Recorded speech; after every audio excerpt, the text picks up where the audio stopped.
Hi, everyone, and welcome to another week of O Ship. This week, we've got a really inspiring leader on that I had a chance to meet in my adventures at Chameleon Collective when we were working with Lord and Taylor. Ruth Hartman is the former president of Lord and Taylor, but she's also held roles like the chief merchant officer at Tote. She's held SVP level roles at Macy's and DSW. She's on the board of directors for Centric Brands, and she's even a mentor at 500 startups. But the thing that's really struck me about my time with Ruth is that she's a very thoughtful and deliberate leader, both in the way that she applies that thoughtfulness and deliberate thinking to her team, but also how she applies it to herself. And so today we're going to learn more about her journey, and I'm hoping it's going to inspire you to be a better leader. On this week's episode that I'm titling Finding Moments to Make a Difference. And with that, here we go with another week of O Ship.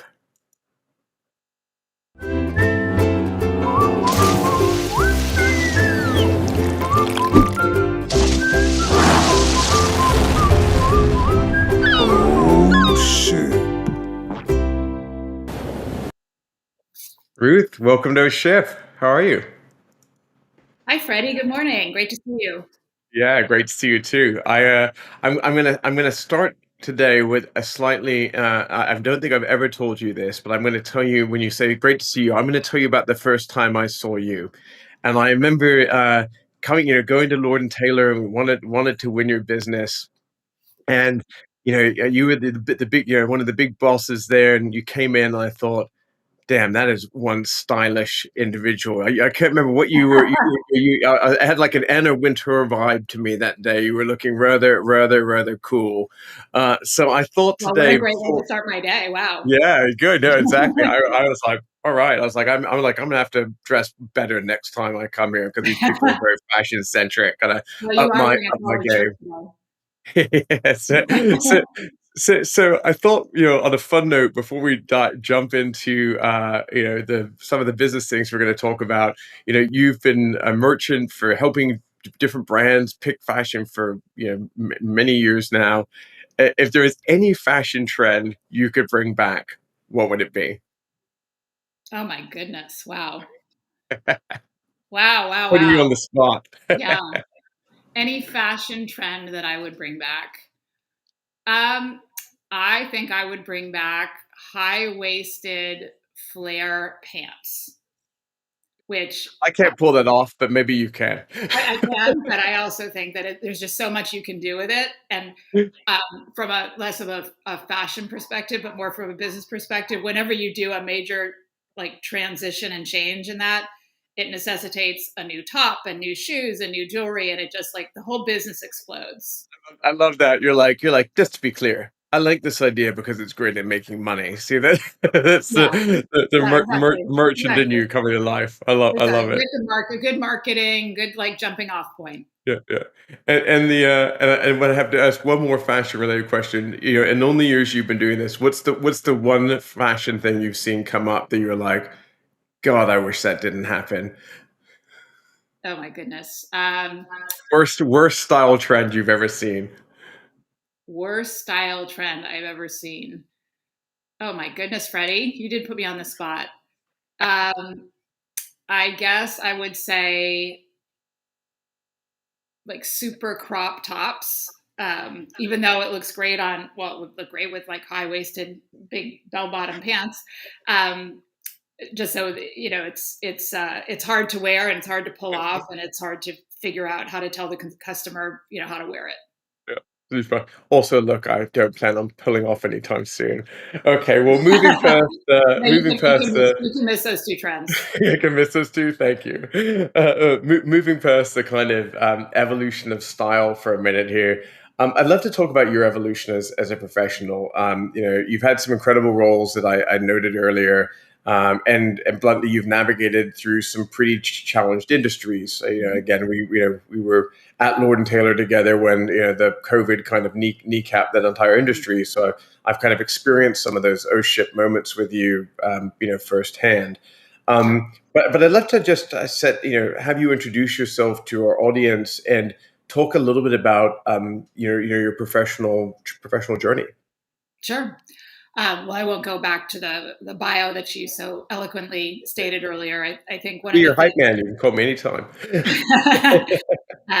one of the things that I would say in terms of my career trajectory was really certainly being a great executor, terrific business person, gaining the results, having great partnerships, both internally and externally, and then working my way up the ladder based on being a great team cross-functional partner, being a great mentor and leader to the people who reported to me, and really continued to drive that. And as my area of responsibility increased, I give a lot of credit to Macy's when I was there in terms of having the type of culture in the division that I worked in, where it was quite entrepreneurial, allowing people to learn from any mistakes they made, correct them, really move forward, and really come up with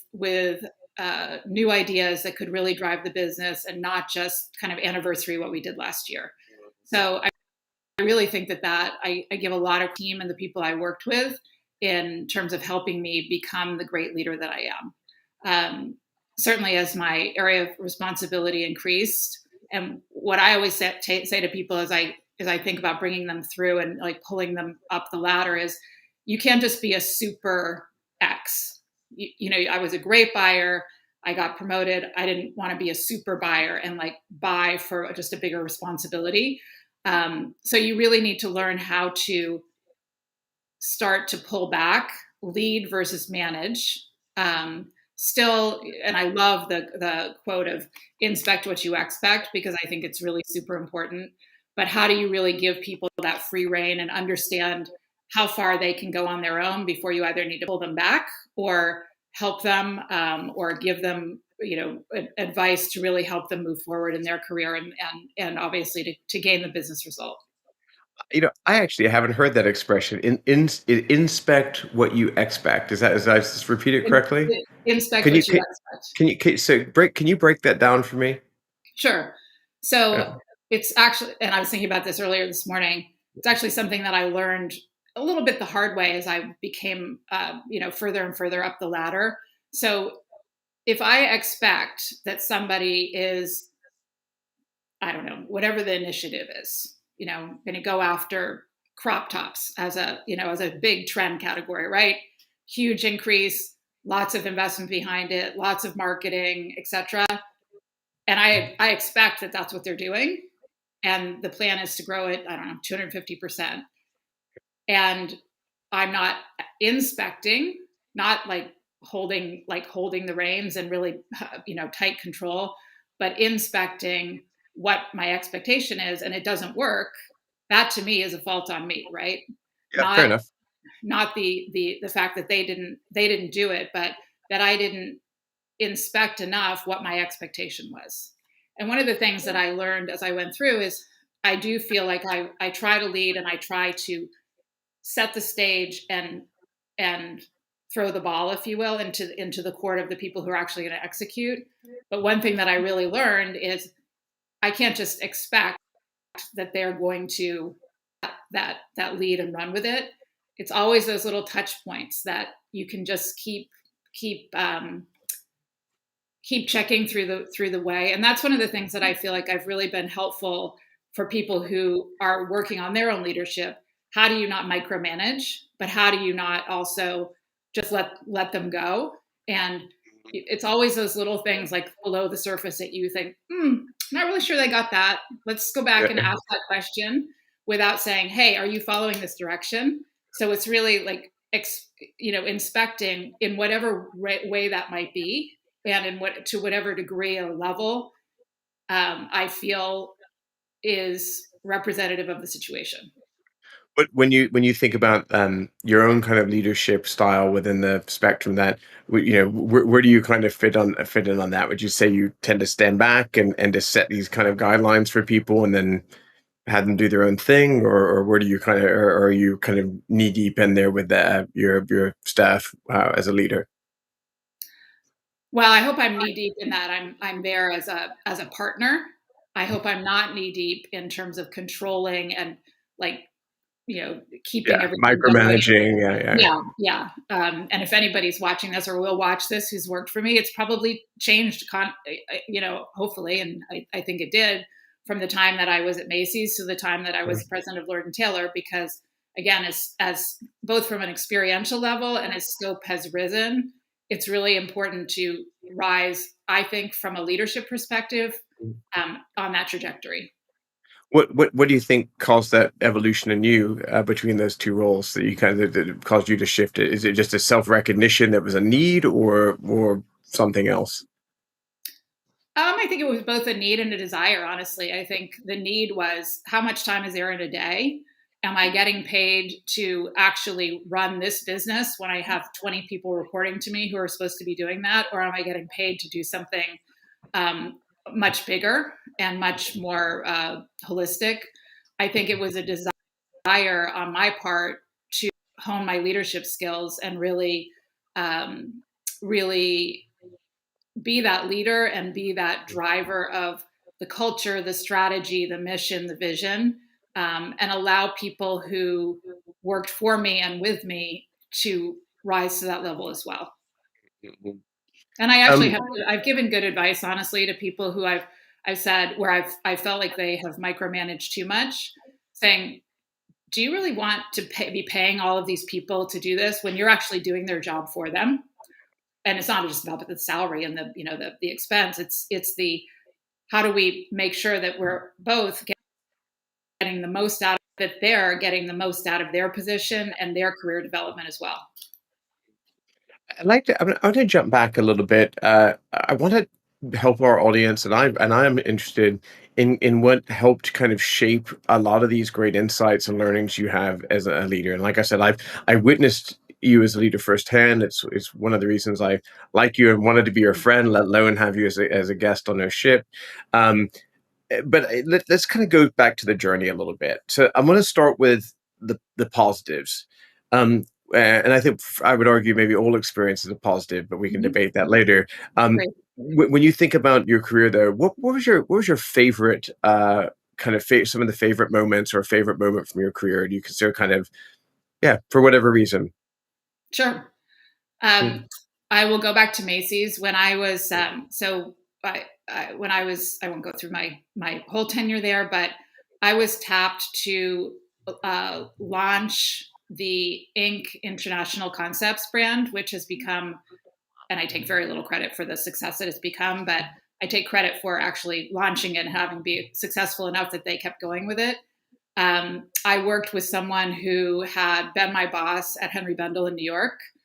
She was working in New York at the time, um, and we, with a very lean, mean team, launched this brand that again has become one of the most successful brands in history for the company across all levels. And one of the things that I liked about that, much more so than just the success that it's been, is the amount of entrepreneurial kind of startup initiatives and things that I was tasked by and responsible for, whether it be marketing, fixturing, branding, product development. It was really an amazing experience, and I was so blessed to have had that, being what I would consider a startup within a big public corporation. And from there, and I think partially because of the success, that's what really, I think, pulled me to the next level and started pulling me up the career ladder. I think that's one.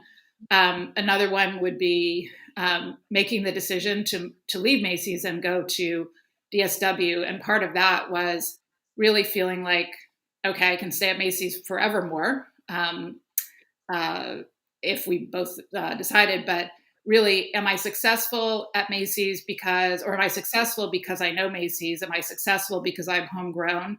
Or can I take my success and walk into the door of a different company, different culture, different business model at a much higher level and create that magic again? And the 5 years that I was there was just amazing in terms of um, business growth, success, again, taking my leadership to the next level and working cross functionally with the executive team, with the board, et cetera, and then certainly with the vendor community.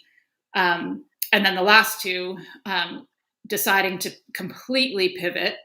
And I always say took an intentional sharp left turn to leave public company retail and go to a scrappy startup in the digital direct to consumer rental subscription tech business. It's always a mouthful. And really, use the agility and the acumen that I had really learned at two big successful public companies, and completely twisted into something different. So that was amazing. And then to do the crazy thing of the small tech company buying a big, more traditional retail company for all the reasons that we did, and then being asked by the board and the founders to be the president of that company, which is true to your point, was such an honor and such a stretch for me in terms of leadership and scope, and really, being giving the opportunity to lead that organization. Yeah, I'm going to add just a little bit more color to that for anyone in the audience who may not be familiar with this story. So, Tote, when you talk about rental subscription service, a lot of people we take for granted, Ruth, in my opinion, because I think it's the industry that you and I operate in quite frequently. Certainly, you all the time, and me part of the time. This concept of renting your wardrobe, effectively paying the Netflix of wardrobe kind of concept, paying a subscription fee, and then saying, hey, look, I want in the world of fast fashion, so that your colleagues don't see, this is again when we're all going to the office all the time, so your colleagues don't see you wearing the same stuff all the time, that you say, look, I'm going to change things up monthly or seasonally, and you pay a flat fee and you pick different things, and it's all properly sized to you, and you really gives you variety in your wardrobe. And if you're one of those people that wants to feel like they're wearing new and fresh things and keeping their style evolving all the time, then this is a really, really, really cool concept. And I can identify with this kind of concept of Tote buying Lord and Taylor. That was, not to be rude, but I think when that happened, I think a lot of people who didn't know Tote were like, what? Who just bought Lord and Taylor? Yeah, yeah, a lot of This people. San Francisco tech startup bought this 100-plus-year-old, very iconic retail brand. I can think of a similar type thing when I was at Sapient. And the Sapient bought Nitro, and at the time, the big trend was big agents, traditional agencies buying digital agencies, not digital agencies gobbling up traditional agencies, and so there's this kind of inversion there, and I appreciate and recognize the kind of flipping it on its head and what that means. So I think that was a really bold move, and a pretty pretty big change for you. So that actually I think is a great segue. I touched on earlier this concept of what are your favorite moments. I'm not going to say that experiencing COVID at Lord and Taylor was guaranteed to be one of the worst moments, but it certainly would have been was a pretty big unexpected blow that, in my opinion, no one could have survived, for the record. But I'd love to know what were some of the worst moments of your career, because I'm guessing those are probably as defining as the best moments on shaping who you are today. Yeah, I think learning through adversity, and whether it be COVID or really tough business conditions, really tough. So when I was at Macy's as a buyer, we went into Chapter 11. A lot of people probably don't even know that Macy's went into Chapter 11. And I remember being in the market the day before the announcement, and the CEO of a very big company said to me, Ruth, is this going to happen? And I said, of course not. Of course not. Boom, next day. And, it I assume was, you had no idea, because I you had no didn't idea. believe it either.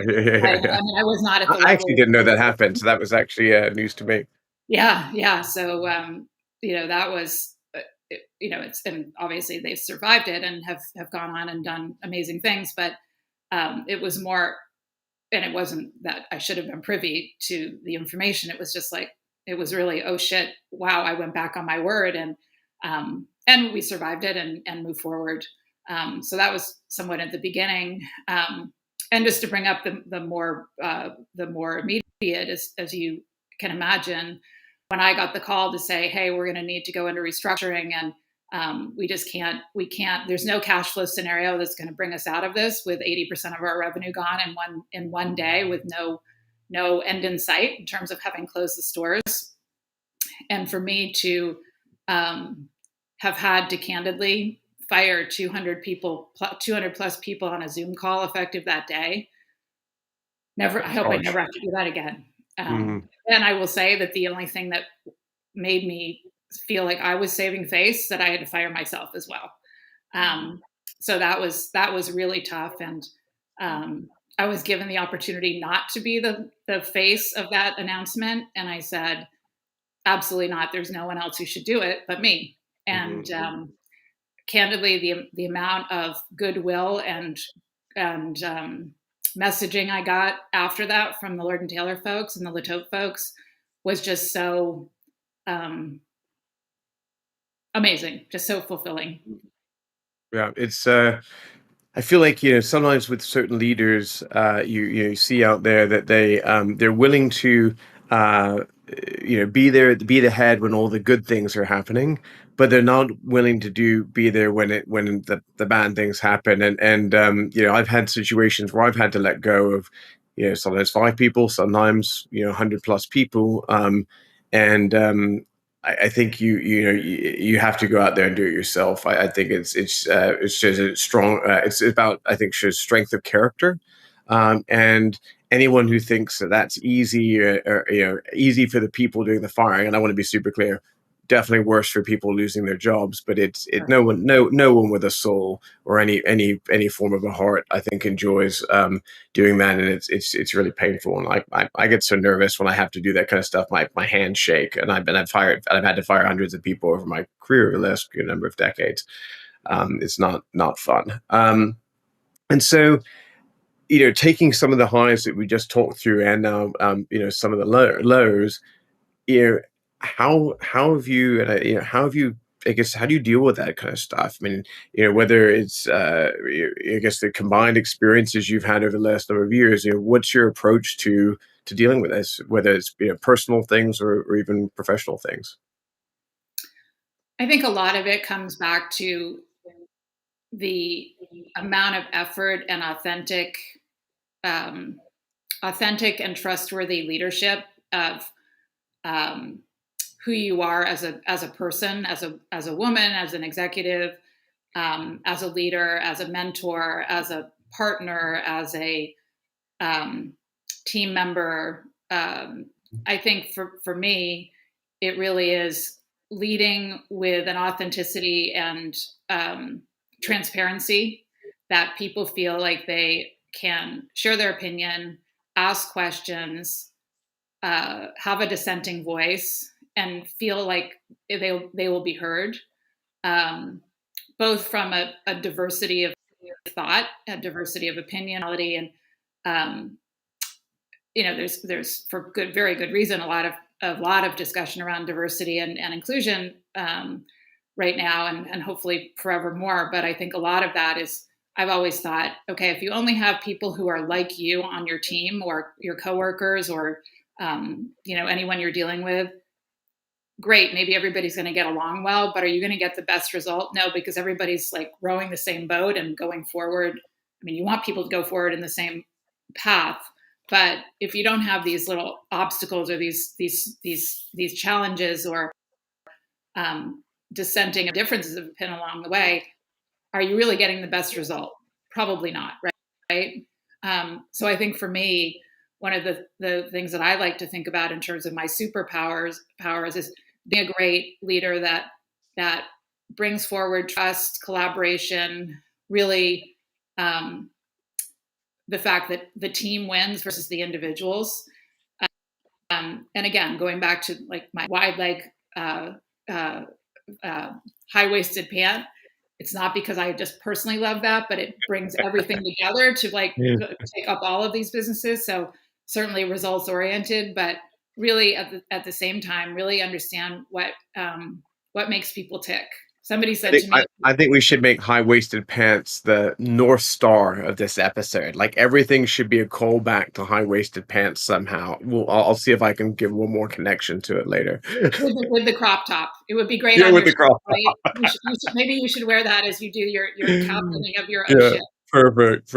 That's hilarious. But It, I think honestly, it's also like making people, and it's going that extra step and taking, sometimes it's just a moment, more than a moment, but taking that extra moment to connect with people in an authentic way, whether it be asking something personal about them, or learning something about them, or asking them a question, or giving them advice.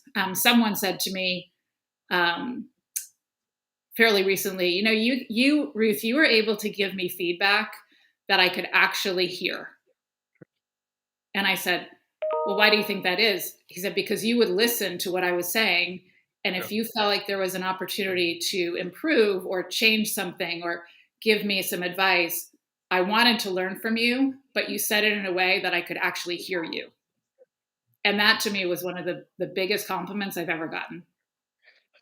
How do I love that, by the way, and I think that, how can you show empathy, true empathy, until you really listen to someone, and there's nothing more effective than an empathetic leader, in my opinion. Um, I'm intrigued. I want to go back to some of the challenges, that you've oh, too funny. Trevor Jollymore, listening in on chat, says, "I buy all buy the pants." I agree, Trevor. This will be this episode's theme. Very good. Going back to some of the challenges you've been dealt with, how would you say you deal with?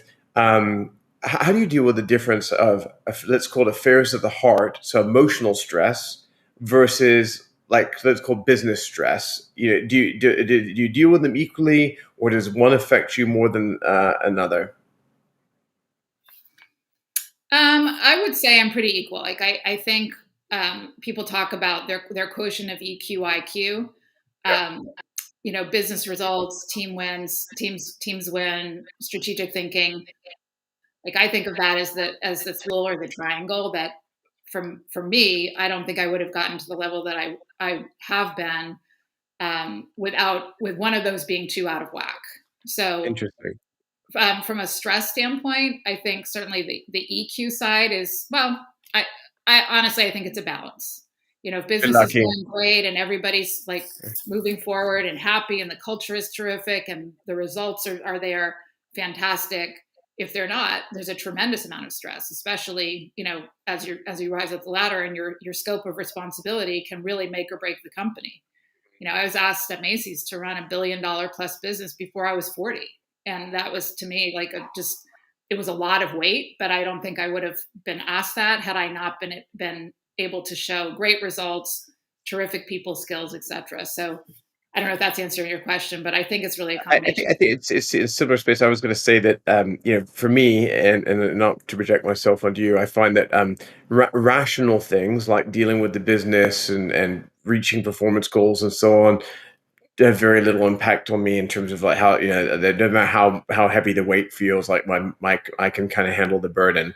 But I find with irrational things, whether it's personal relationships, or things that is more on the emotional side of the spectrum, whether that's at home or in the office, that kind of stuff, because maybe it's because I can't find it. There's no simple solution to irrational things, and I find that those things tend to stress me out the most, frankly, because I Well, find those sure, are I the would ones I totally can't. agree with Yeah, that. yeah, Whether yeah, it's affairs of the heart, or yeah. to your point, or if something's going wrong personally with something at work, their family, and certainly personally with my family, or friends. It's those are the harder things to try to figure out, right?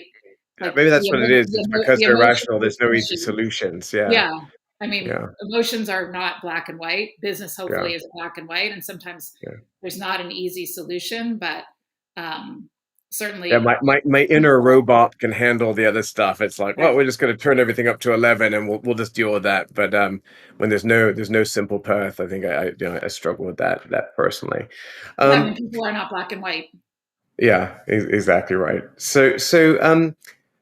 I'd love to dig in. One of the things that I noted earlier was that you were a mentor for 500 startups, which I think is very cool, on a side note. I've also witnessed you mentor a lot of people firsthand, especially going through all the coaching that we had to go through together with Lord and Taylor. Um, Is there any tips, any more tips you've got for being a great mentor that you can mention? Sure. How much time do you have? Got at least a couple minutes. You're good. Yeah.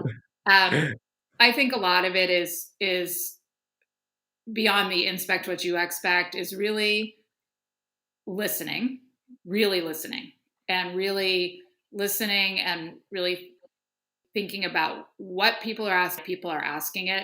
I was given the opportunity when I was at Macy's to go through this great leadership institute in Cincinnati at the corporate headquarters. And, there's always things. And what I always say to people, like a presentation or a meeting or a course or whatever it might be, if it's an hour long or a day long or a week long, as long as you get one or two really tangible things that you can take away with you, to me, that's worth every single minute.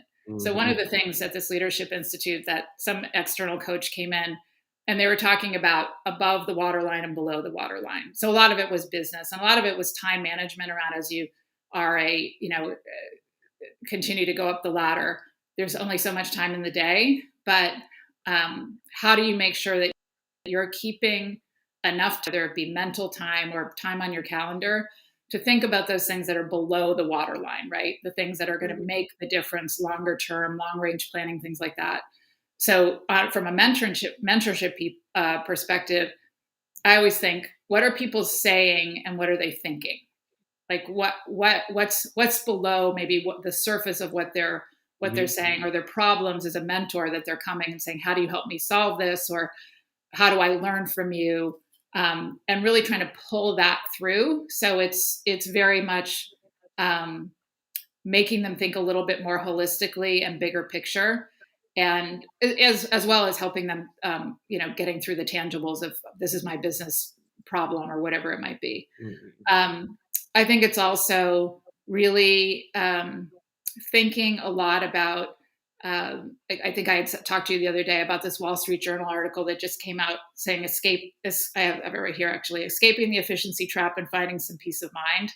Like, yeah, people are productive. People are productive no matter what, but how do you kind of give yourself permission to not be so uber productive all the time that you take on, you're fantastic at what you do, and you're given more responsibility, you take on more, and you've got this busyness around you that just doesn't allow you to think clearly. So really, as a mentor, try to pull that apart and help people really understand what's versus what's important, because especially as like 500 startups, and I'm an advisor to several founders, CEOs of startups right now, that again, there's only so much time in the day, and how much can you really do? And I saw this firsthand at Tote, sitting on the executive team of, yeah, we've got this roadmap.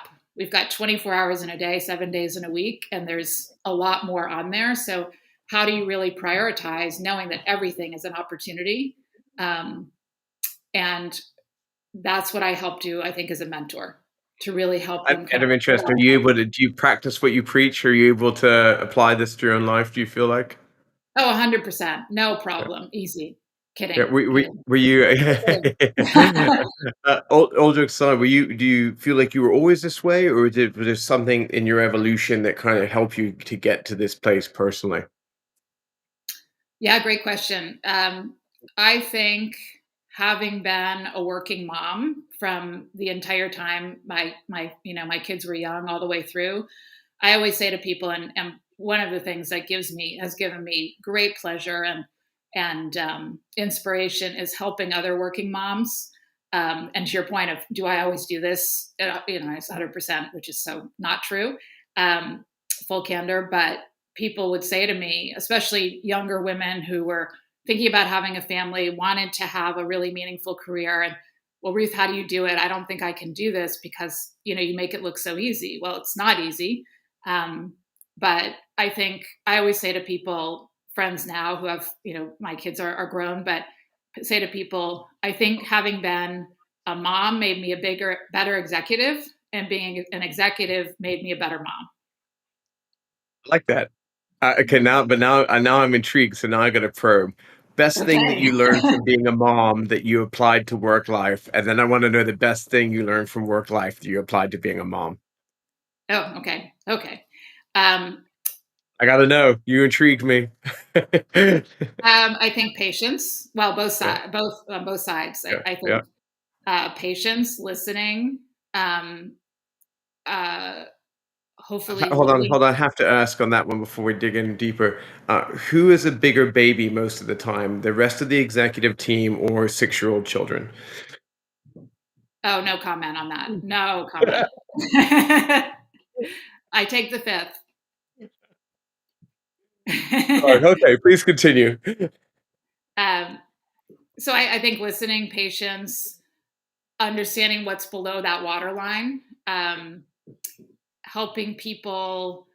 Uh, Disclosure: I didn't do these things perfectly on either all the time, but helping people learn from mistakes, get up when they fall down and skin their knee.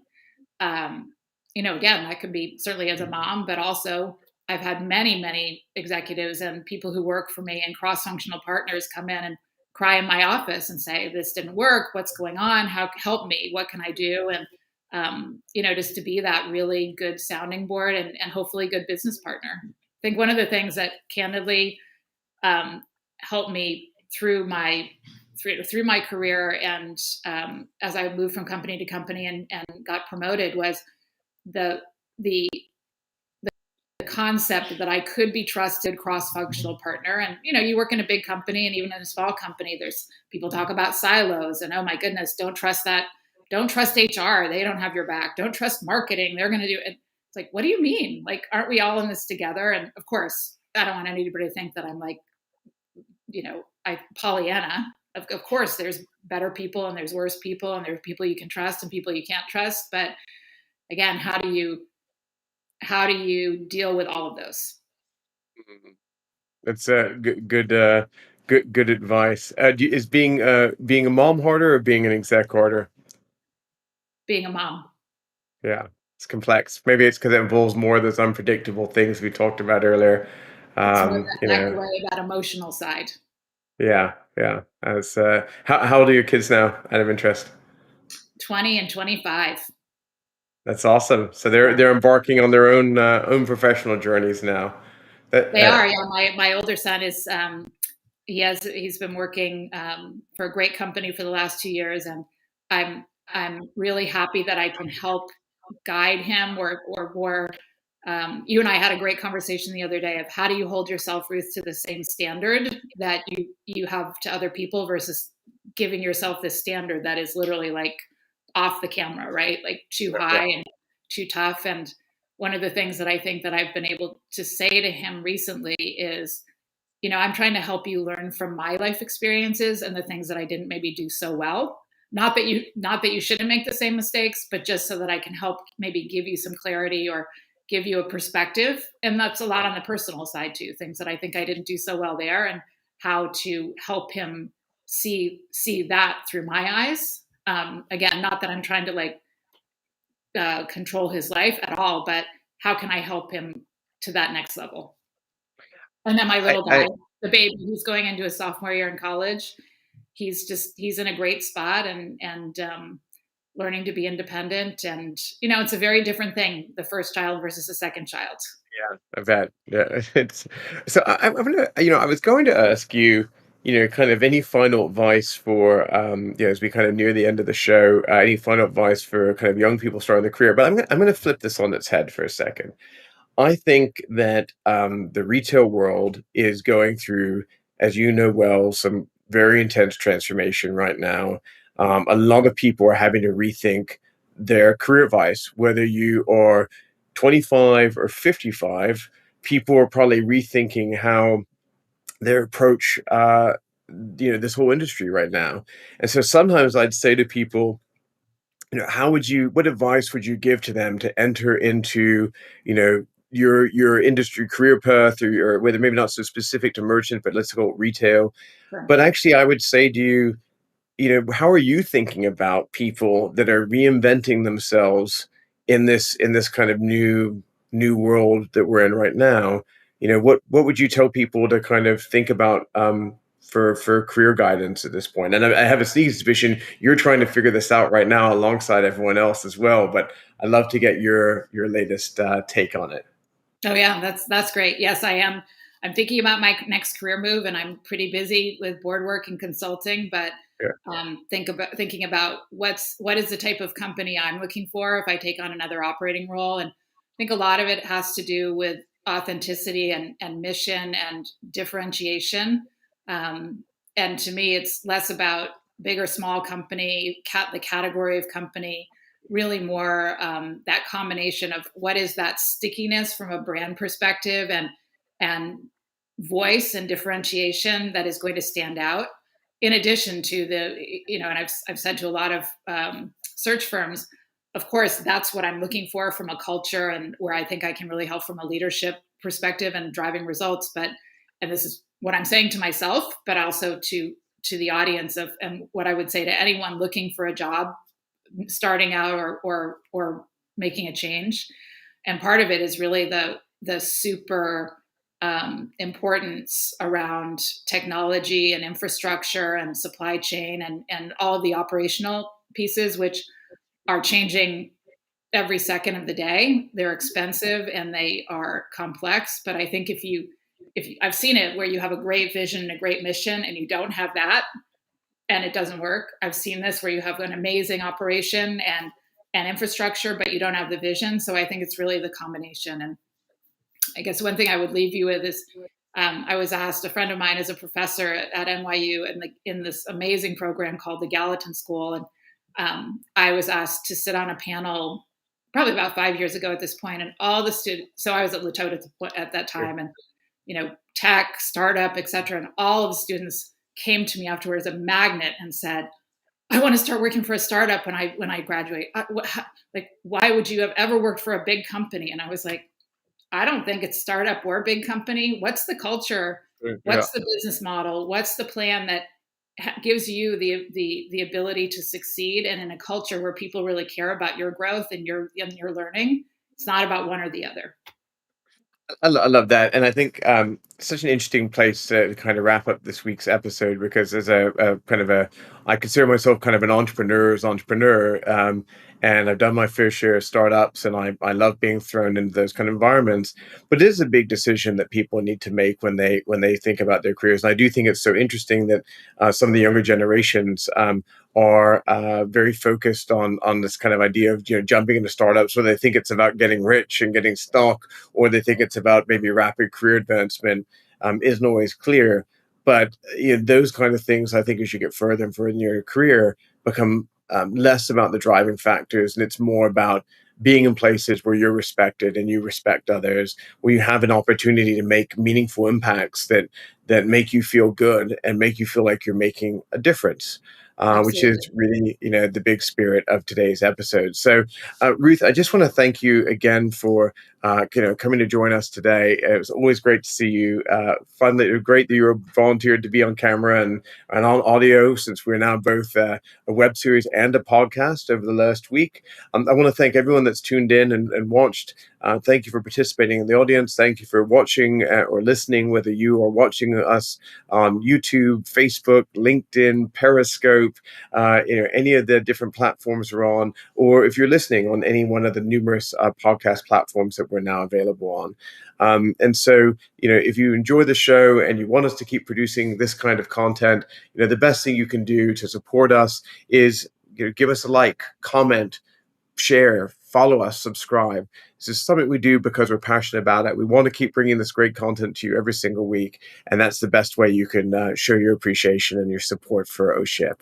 And with that, we thank you for tuning in on another great week of OSHIP. Thank you again, Ruth. You're the best. Thanks, Freddie.